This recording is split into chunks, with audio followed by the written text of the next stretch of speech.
Sabe aquelas fotos que a gente olha, ou plantas, ou insetos, ou qualquer coisa da natureza que a gente fica impressionado com tanta beleza? Ou aquelas pinturas que a gente olha e a gente fica se perguntando o que tem de tão interessante nessas imagens que é atraente para os nossos olhos, que nos chama tanta atenção? Eu sou o professor João Cosme e no nosso encontro de hoje a gente vai conhecer um pouco sobre simetria através de um movimento artístico chamado Renascimento.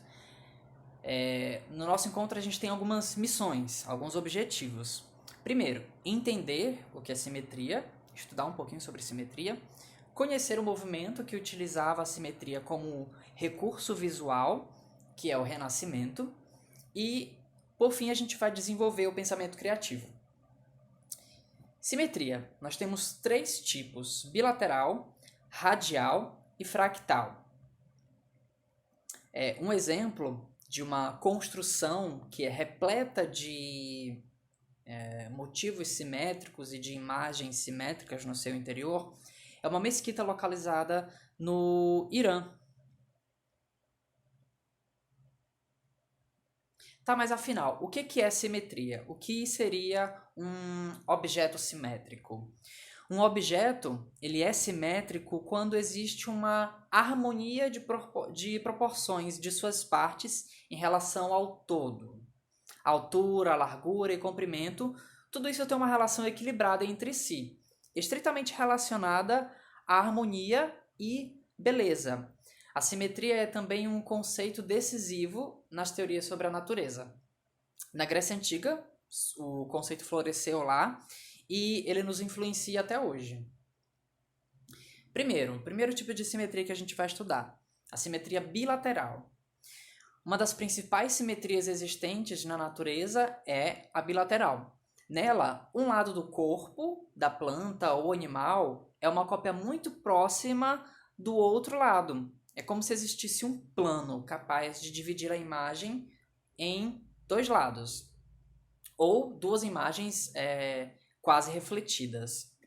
Esta morfologia, esta estrutura, não raramente tem uma função clara. Por exemplo, seria bastante difícil para um pássaro voar em linha reta se o tamanho de suas asas não fosse aproximadamente o mesmo, por exemplo.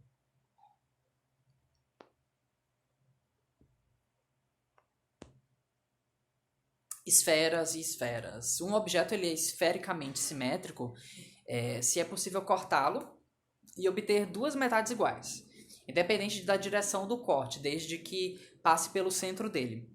Frutas como, por exemplo, laranjas e alguns limões têm um formato muito próximo do esférico e é possível, isso possibilita que ele seja simétrico, esfericamente simétrico.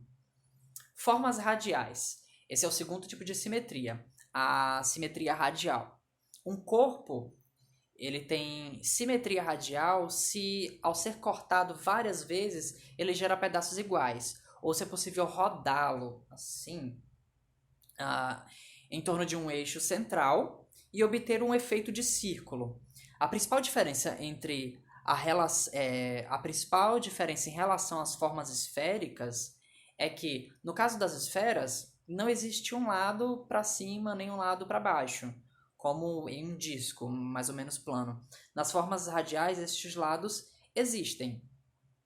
Olha só, é como se a gente dividisse essa imagem a partir do centro em vários pedacinhos e esses pedacinhos eles vão se repetindo um em volta do outro, formando uma imagem simétrica. E esse aqui é um outro tipo de simetria que chama fractal, que eu quero que vocês pesquisem para que vocês descubram e me digam depois o que é. Essa imagem, eu aposto que vocês já devem ter visto bastante por aí. Chama A Última Ceia, é uma pintura de Leonardo da Vinci de 1495, por volta de 1498, que está lá no Vaticano. E essa imagem é um ótimo exemplo de uma pintura muito conhecida que utiliza a simetria. E ela pertence também ao movimento chamado Renascimento, que utiliza muito a simetria. Mas afinal, o que foi o Renascimento?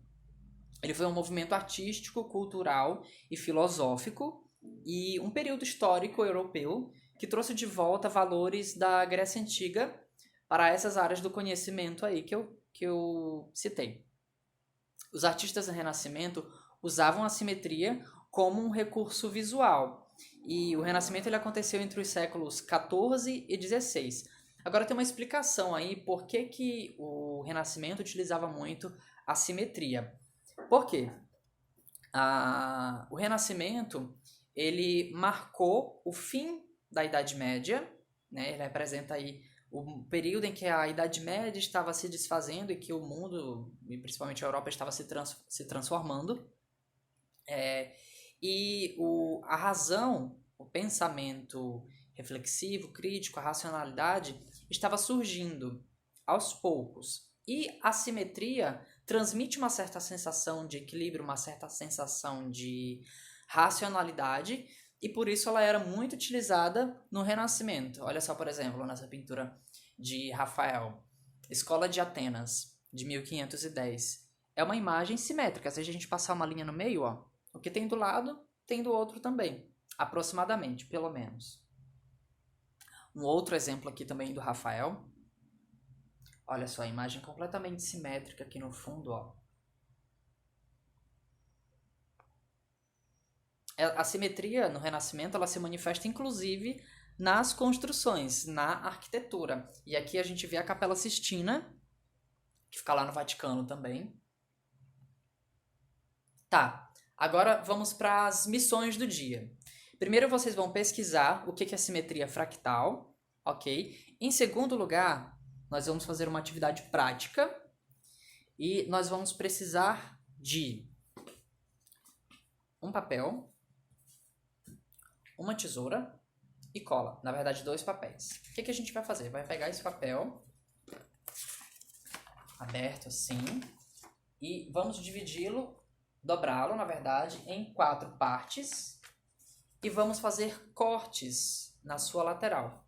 Cortes aleatórios, eles podem ser geométricos, eles podem ser mais orgânicos, pode ser com muitos detalhes, com poucos detalhes, enfim. E aí, quando a gente abrir esse papel, ele vai ficar assim. Ele vai nos apresentar uma imagem simétrica. Aqui eu tenho um outro exemplo de uma imagem, de um recorte com mais detalhes.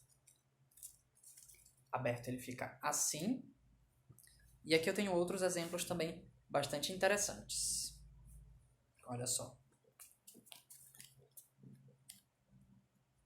Se vocês preferirem, vocês podem também colar o recorte em um papel de outra cor para fazer um contraste. Fica muito interessante também. Olha só, todas essas imagens elas são completamente simétricas. Algumas têm a simetria bilateral e outras possuem simetria um pouco mais radial. Em terceiro lugar, terceira missão, eu vou deixar um link para vocês de um site, de um projeto da Google, que chama Google Arts and Culture. Clicando nessa imagem, clicando nesse link, vocês vão ser direcionados para essa imagem. Clicando nela, vocês podem aproximar e olhar, analisar todos os detalhes dessa pintura. Eu coloquei essa porque ela utiliza a simetria, ela pertence ao Renascimento, porque foi pintada pelo Leonardo da Vinci também. Clicando aqui, ó, nesse botãozinho traduzir com o Google, vocês podem traduzir o texto que está escrito abaixo, ler um pouquinho sobre ele. Clicando nesse botãozinho amarelo aqui, vocês vão ser direcionados imediatamente para a galeria onde está localizada essa pintura do Leonardo da Vinci. E vocês podem explorar toda a galeria e analisar e observar, apreciar todas as imagens. Bom, divirta-se. Agora você é o artista, você é o pesquisador. Tá aqui o link para vocês. E muito obrigado. Bom trabalho para vocês e até a próxima. Só lembrando que algumas imagens, alguns textos dessa aula foram retirados do próprio site da Google, Arts and Culture, e também do Museu do Amanhã. Até a próxima.